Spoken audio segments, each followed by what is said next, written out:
karena penerimaan keluarga dan lingkungan secara umum yang cukup terbuka terhadap diri pribadi saya, sehingga terkadang saya merasa bahwa saya tidak difabel.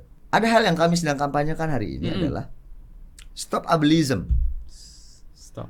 Ableism adalah sebuah perilaku atau prasangka negatif terhadap penyandang disabilitas. Selain prasangka negatif, prasangka merendahkan, prasangka meragukan kemampuan. Untuk menjadi anggota DPR itu ada 3 tas yang harus kita miliki, Mas Yusran. Oke, tas ini apa aja? Tas pertama itu popularitas. Tapi ternyata ada tas terakhir yang paling inti dari tas-tas yang lain. Ada isin tas.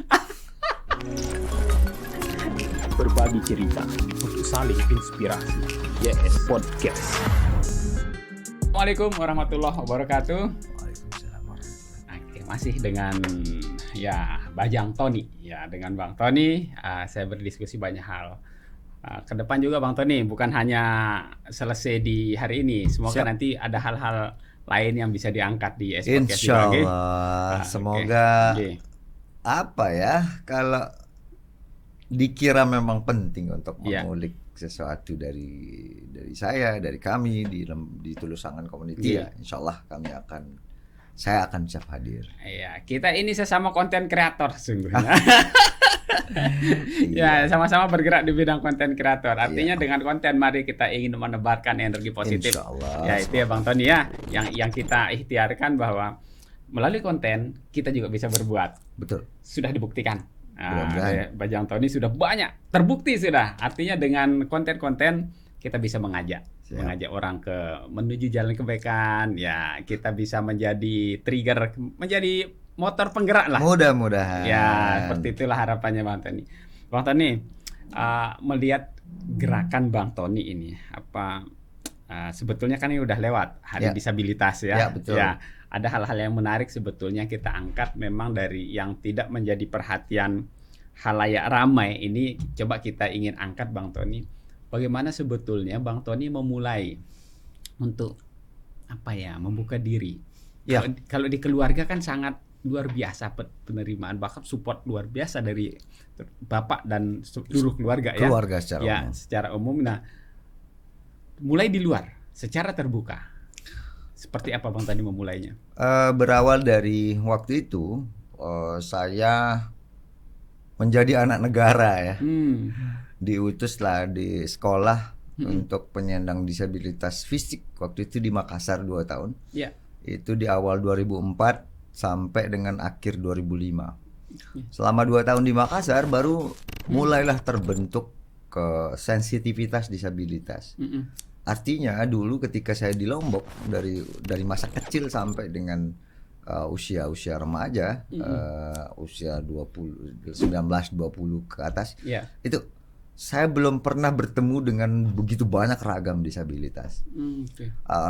Karena penerimaan keluarga dan lingkungan secara umum yang cukup terbuka terhadap diri pribadi saya, sehingga terkadang saya merasa bahwa saya tidak difabel. Saya tidak disabilitas, saking terbukanya lingkungan terhadap saya.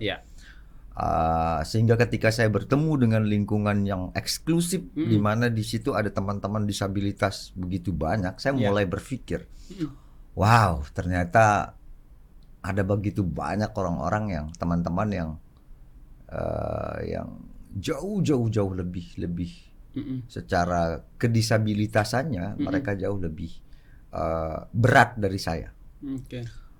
Secara disabilitas memang saya ini adalah tidak lagi seorang yang mengalami hambatan sebenarnya, karena secara fisik saya masih bisa melakukan aktivitas fisik, sehingga secara disabilitas saya tidak punya hambatan lagi. Cuma memang dari sisi bentuk memang saya sedikit berbeda dengan orang kebanyakan, sehingga saya masuklah kategori penyandang disabilitas karena perbedaan bentuk fisik dari orang kebanyakan. Setelah terbentuknya sensitivitas saya 2004 sampai 2005, pulanglah saya di awal 2006 itu, mulailah teman-teman disabilitas di Lombok Tengah datang ingin dibantu untuk bagaimana kita berkelompok, membentuk sebuah kelompok organisasi yang tentunya hajatannya adalah visi misinya untuk memperjuangkan hak-hak disabilitas. Saya mulai berpikir di situ dengan minimnya pengalaman berorganisasi.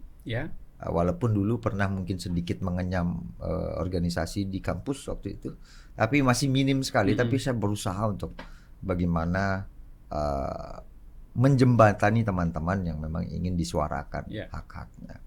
Dari 2007 sampai dengan hari ini aktif memperjuangkan kepentingan teman-teman difabel secara umum di Lombok Tengah, di NTB, bahkan mudah-mudahan bisa bersuara sampai di tingkat nasional. Amin. Berbicara tentang disabilitas, dari 2007 sampai hari ini pun saya memiliki perjalanan yang cukup panjang dari organisasi A ke organisasi B. Dulu saya membentuk namanya FPCI, Forum Penyandang Cacat Indonesia. Waktu itu masih di tahun-tahun itu masih dengan istilah cacat, penyandang cacat. Itu ya masih. Ya, hari ini sudah diratifikasi oleh PBB sehingga tidak ada lagi istilah cacat tapi disabilitas. Saya dari FPCI akhirnya di merger lah FPCI ini ke PPDI namanya. Setelah berubah istilah akhirnya bergabung menjadi PPDI, Perkumpulan Penyandang Disabilitas Indonesia. Lombok Tengah waktu itu saya bersama teman-teman di periode dari 2007 sampai 2015 saya tidak diganti-ganti untuk menjadi cukup panjang menjadi ketua, dan akhirnya saya berpikir bahwa ini sampai kapan nih teman-teman ini. Jadi teman-teman ini butuh mandiri, butuh satu hal yang baru. Saya mundur pun masih dipilih kembali. Akhirnya dengan paksa lah saya mau berhenti. Mau enggak mau teman-teman terserah. Yang penting saya harus berhenti. Teman-teman mau terserah mau pilih siapa, yang penting saya berhenti di situ. Butuh regenerasi. Saya berpikir begitu. Sehingga karena saya juga berpikir saya selama itu ternyata gagal mengkader teman-teman. Jadi gagal mengkader karena memang pikiran saya memang keliru juga mungkin ya, ingin membuat semuanya berubah sedemikian rupa, tapi itu susah. Jadi memang hanya ada beberapa saja yang hari ini sudah berhasil lah menjadi lebih baik dari sebelumnya. Pola pikir disabilitas ini memang yang hari ini saya mencoba memerangi dan bagaimana merubah mainstreaming teman-teman, bagaimana merubah mindset teman-teman, dan tentunya negara secara umum ya. Hari ini mainstreaming negara secara umum masih keliru terhadap penyandang disabilitas. Itu yang mengakibatkan teman-teman disabilitas ini juga terpengaruh secara mainstreamingnya. Kenapa saya bilang negara bukan pemerintah? Karena berbicara negara bahwa seluruh elemen, seluruh stakeholder. Kalau kita berbicara pemerintah maka dia bagian dari pemerintah sendiri, struktur pemerintahannya. Tapi ini kita berbicara negara, bahwa seluruh elemen yang ada dalam sebuah negara ini harus terbrainwash semua. Bahwa mari kita rubah mainstreaming kita, mari kita rubah pola pikir kita terhadap penyandang disabilitas. Jangan lagi menganggap penyandang disabilitas ini adalah objek dibantu, objek pemberian bantuan langsung, objek yang memang objek program, kemudian seolah-olah penyandang disabilitas ini memang takdirnya dia untuk diberi. Jangan. Itu satu. Kedua, bagaimana teman-teman penyandang disabilitas ini juga merubah paradigma berpikir mereka, bahwa saatnya kita hari ini menjadi subjek. Saatnya kita hari ini sudah bermitra, bukan lagi menjadi objek pemberian bantuan.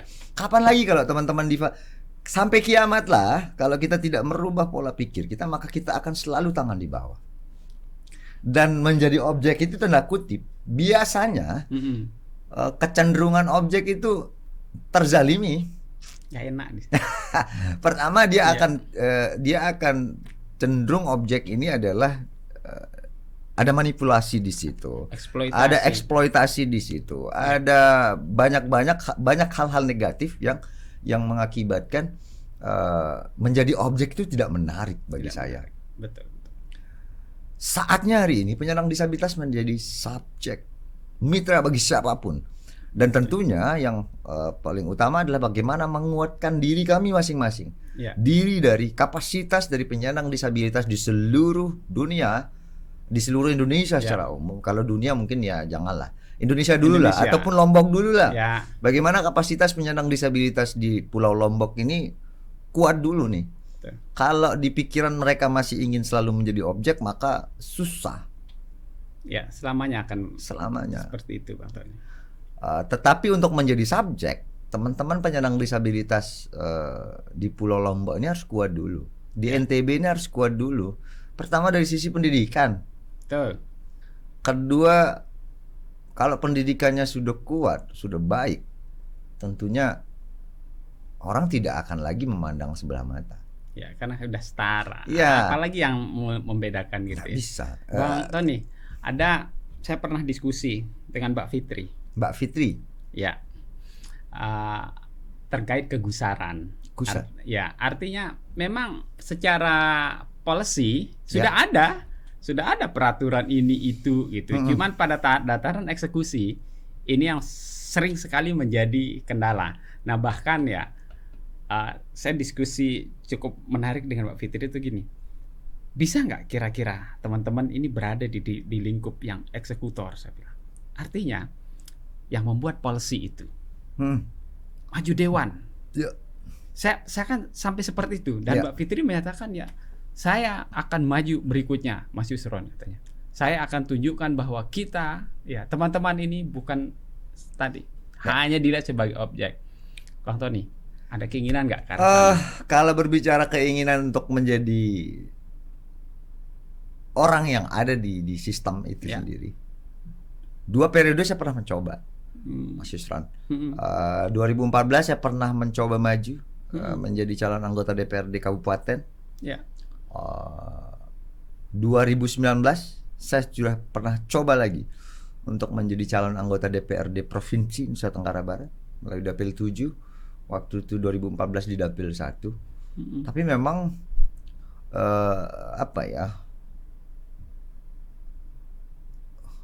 ada beberapa keterbatasan yang saya miliki sehingga mungkin saya tidak bisa ada di sistem itu sendiri. Saya tidak terpilih. Saya tidak tahu apa penyebab saya tidak terpilih. Apakah karena ada satu tas yang kurang? Untuk menjadi anggota DPR itu ada 3 tas yang harus kita miliki, Mas Yusran. Oke, tas ini apa aja? Tas pertama itu popularitas. Oke. Kalau dibilang popularitas mungkin waktu itu sebenarnya saya sudah cukup populis ya di Praia, di Praia dan Praia Tengah. Karena waktu itu saya adalah broadcaster di dunia radio cukup lama, 2014. Sehingga cukup populis di skop 2 kecamatan, 3 kecamatan. Yang memang menjadi dapil kan. Tas kedua adalah elektabilitas. Ya, kadang-kadang kalau bisa jadi orang yang sudah populis maka dia akan elektabel. Biasanya ikut. Biasanya. Ya. Tapi ternyata ada tas terakhir yang paling inti dari tas-tas yang lain. Ada isin tas. Tas ketelu. Tas ketelu inilah, tas ketiga inilah yang ternyata berpengaruh terhadap tas yang 2 ini. Ternyata inti dari inti tas adalah sebenarnya isin tas. Kalau isin tas seseorang banyak, otomatis dia akan populis. Ya kan? Oke. Karena dia artinya dia bawa uang, bawa banyak modal, sehingga gampang saja dia menjadi seorang yang populis. Ya.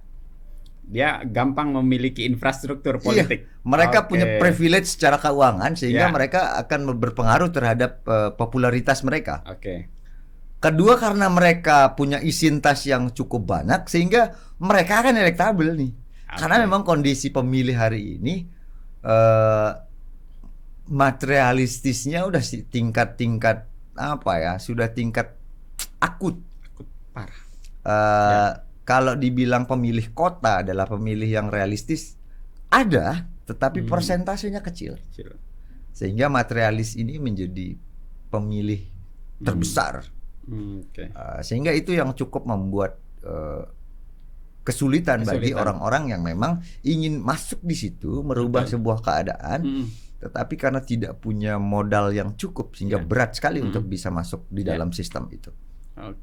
Ini menjadi sebuah kendala ya, tapi apapun itu, semoga suatu saat itu tereliminir. Dan mudah-mudahan, ya semoga teman-teman bisa berada. Saya sangat berharap, karena ya percuma ngomong terkait disabilitas kalau bukan orang yang betul-betul memahami dari dalam dirinya, itu yang menjadikan teman-teman harus berada dalam sistem itu. Undang-Undang nomor 8 tahun 2016, Undang-Undang Disabilitas itu hari ini umurnya sudah 6 tahun ya. 6 tahun. 2016 ke 2022. 6 tahun. Provinsi Nusa Tenggara Barat memang sudah punya perda. Pergub ya. Pergub udah ada ya. Sudah. Tinggal di kabupaten kota lain belum. Dan Lombok Tengah itu pun karena kami geruduk dulu. Ribut dulu baru ada. Karena ribut dulu nih. Karena pernah kejadian tanda kutip saya pribadi, kemudian akhirnya itu yang menginisiasi teman-teman lembaga yang lain untuk mendampingi kami untuk hearing ke DPR. Dan itu pun, dan mudah-mudahan betul terrealisasi 2023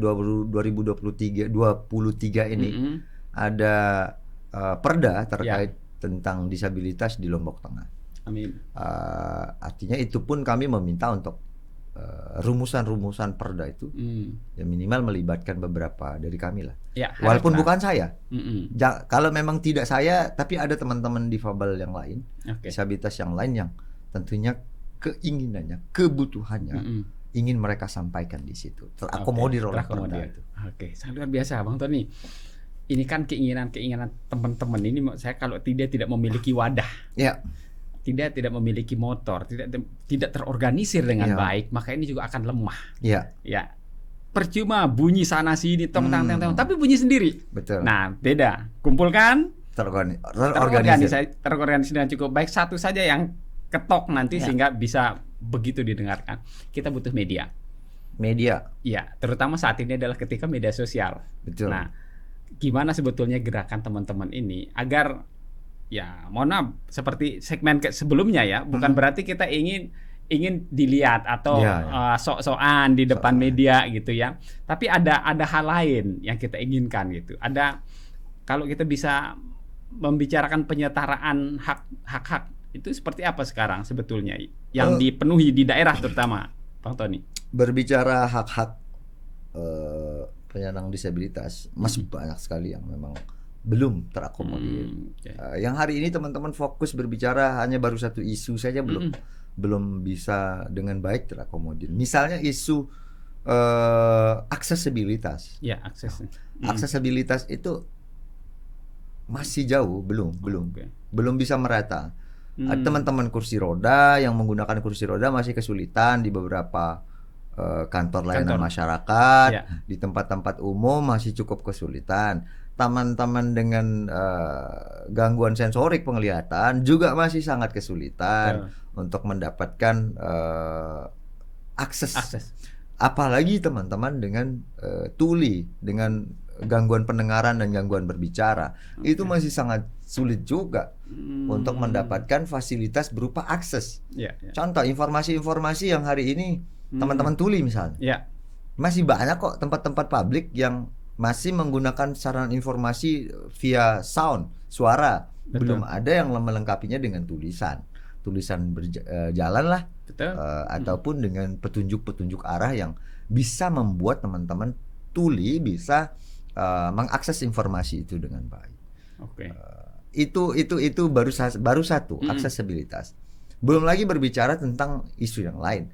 Karena teman-teman disabilitas ini nah ini yang keliru kadang-kadang dari pemerintah. Mainstreaming kita kalau sudah berbicara disabilitas pasti Kementerian Sosial, Dinas Sosial, Kementerian Sosial sampai di bawah. Selalu yang menjadi tujuan adalah atau yang dikambing hitamkan atau yang dibebankan tugas adalah Dinas Sosial. Bukanlah. Bisa merata di semua stakeholder itu punya isu disabilitas. betul. Misalnya tadi masalah aksesibilitas ya ada Kementerian PU. Kemudian masalah transportasi ya Kementerian Perhubungan. Ya. Kemudian masalah apa lagi? Masalah kesehatan ya Dikes, masalah pendidikannya Dinas Pendidikan. Semua. Tapi hari ini yang terjadi adalah semua isu disabilitas itu seolah-olah diarahkan ke dinas sosial. Dinas sosial itu kan hanya masalah kesejahteraannya saja. Ya. Masalah bantuan-bantuan apa ya? Sehingga memang tidak akan maksimal ketika tidak gotong royong kita bekerja sama, bekerja dengan isu yang sama. Oke, ini pentingnya menjadi terorganisir. Selama ini teman-teman terorganisir dengan baik apa enggak, Bang Tony? Kalau berbicara terorganisir dengan baik, hari ini sudah banyak sekali sebenarnya lembaga-lembaga atau teman-teman yang berorganisasi dengan nama-nama yang beragam ya. Misalnya kalau untuk disabilitas fisik ada namanya PPDI, Persaudaraan Perkumpulan Penyandang Disabilitas Indonesia. Kemudian yang perempuannya ada namanya HWDI.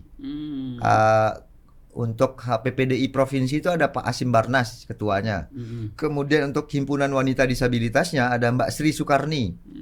Mbak Sri Sukarni ini juga sudah jejaringnya sudah luar biasa. Se-Indonesia ada jejaring yang sudah dibangun. Itu pun berproses beliau. Alhamdulillah hari ini sudah jaringannya lebih banyak dari luas, saya. Ya. Kemudian ada untuk teman-teman tunarungu wicara ada namanya Gerkatin lembaganya.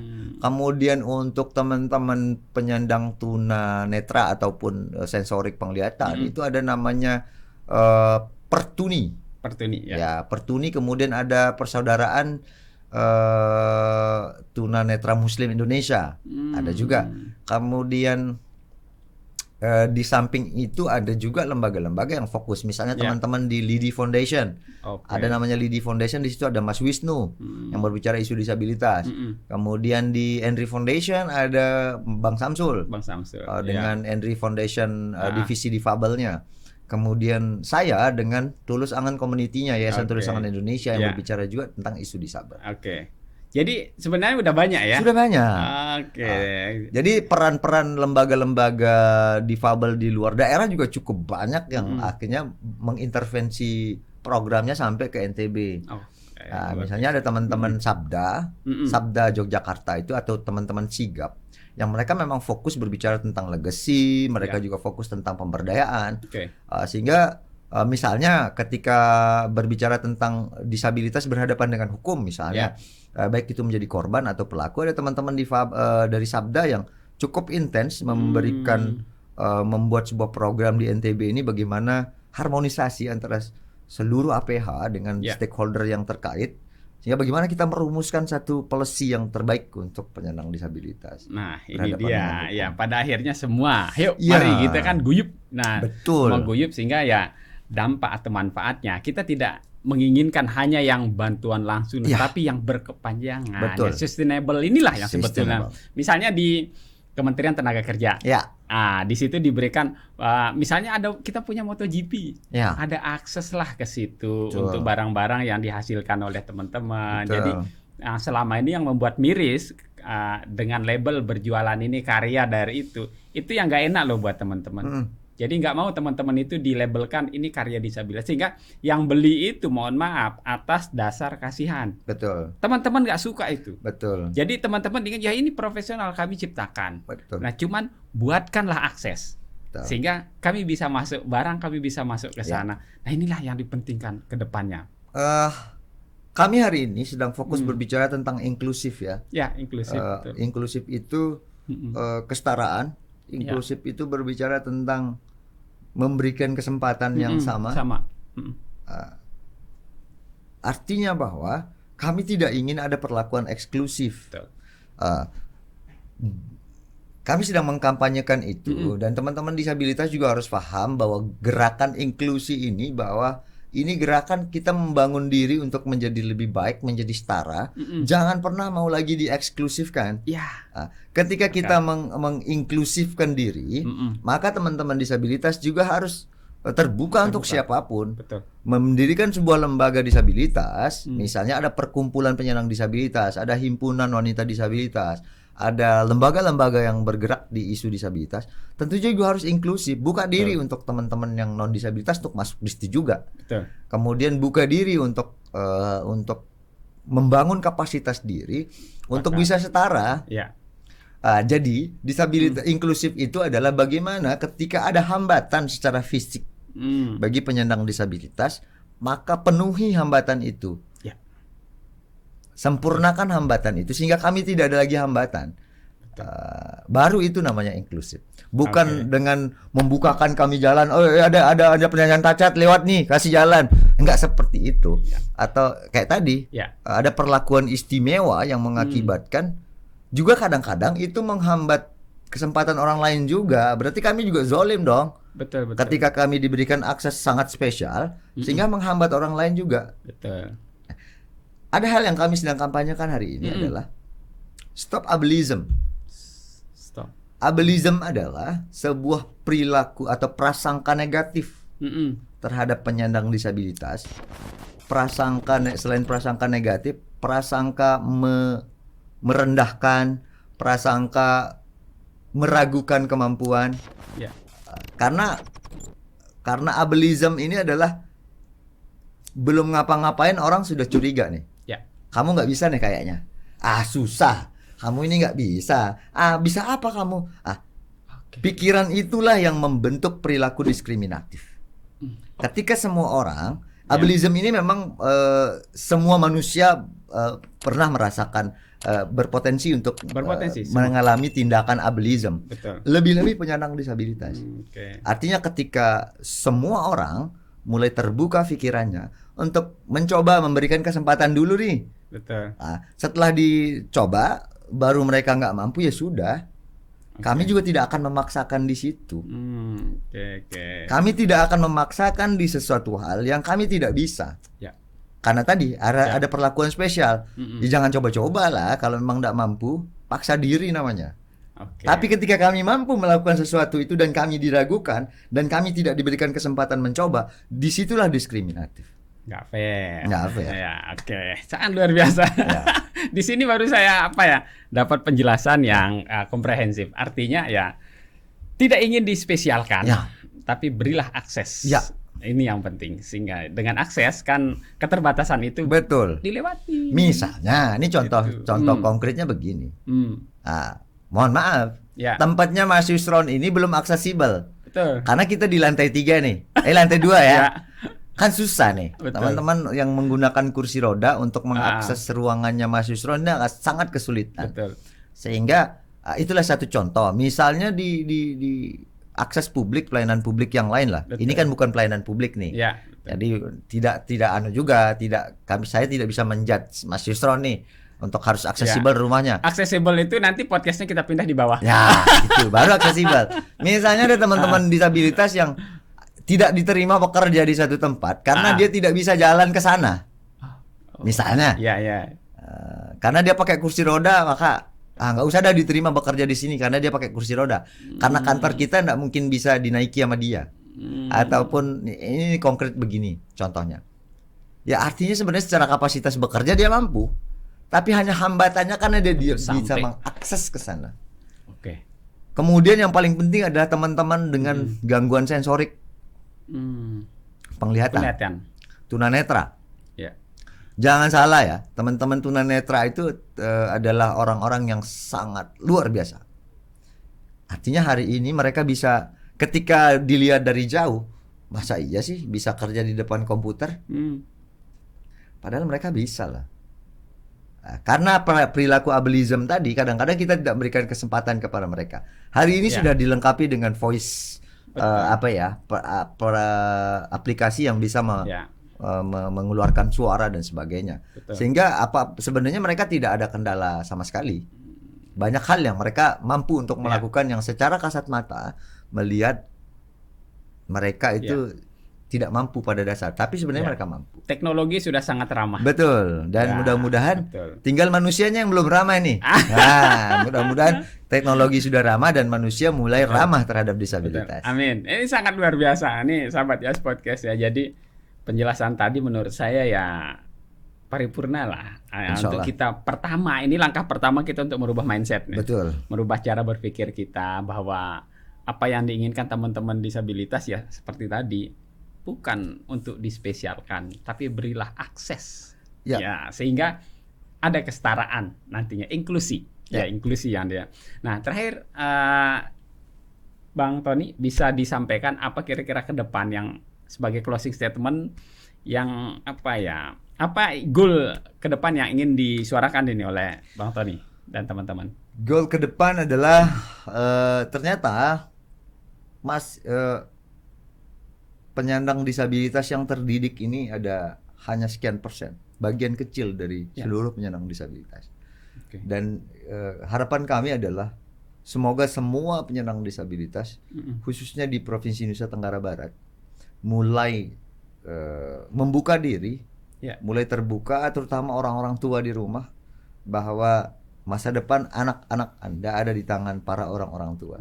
Ketika Anda membuka diri, memberikan kesempatan terhadap anak-anak Anda untuk mengenyam pendidikan, maka ke depan anak-anak Anda akan menjadi anak-anak yang kuat. Karena kadang perlakuan overprotective orang tua terhadap anak mengakibatkan ada hak-hak anak penyandang disabilitas yang terzolimi. Menyayangi anak bukan berarti Anda harus membatasi dia untuk melakukan hal-hal yang menjadi haknya. Hak untuk mendapatkan pendidikan, hak untuk bergaul, hak untuk melakukan aktivitas-aktivitas di luar yang bisa membentuk dia menjadi manusia yang hebat ke depan. Oke, sangat luar biasa, sahabat Yes Podcast. Perbincangan tadi ini sangat inspiratif. Semoga membawa manfaat ya untuk kita semua ya. Kita tidak membatasi ini karena konsep inklusi tadi ya semua memiliki kesempatan yang sama ya. Betul. Gitu ya Bang Tony ya. Siap. Oke, semoga perjuangan teman-teman bisa mendapatkan kemudahan dari Allah Subhanahu wa taala. Bang Tony dengan semangat yang tadi terus bergerak untuk masyarakat kita. Insyaallah. Semoga banyak juga mengetuk hati-hati yang lain sehingga bisa konsep gotong royong yang ditawarkan ini menjadi sebuah gerakan kolaboratif ke depan sehingga semua teman-teman bisa terbantu. Tidak ada yang termarginalkan. Siap.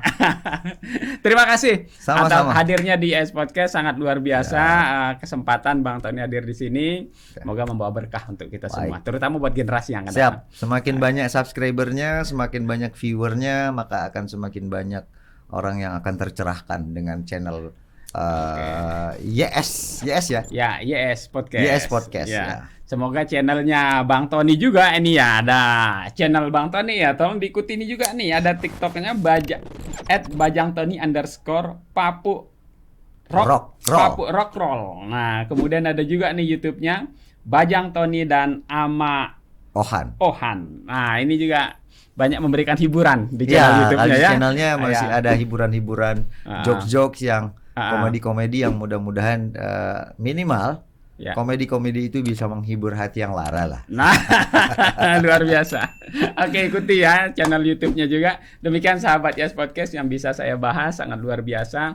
Jangan lupa ya, kalau sudah nonton kebetulan ketemunya part kedua ini, ada part 1 yang sudah saya bicarakan dengan Bang Tony. Semoga bermanfaat. Assalamualaikum warahmatullahi wabarakatuh. Waalaikumsalam.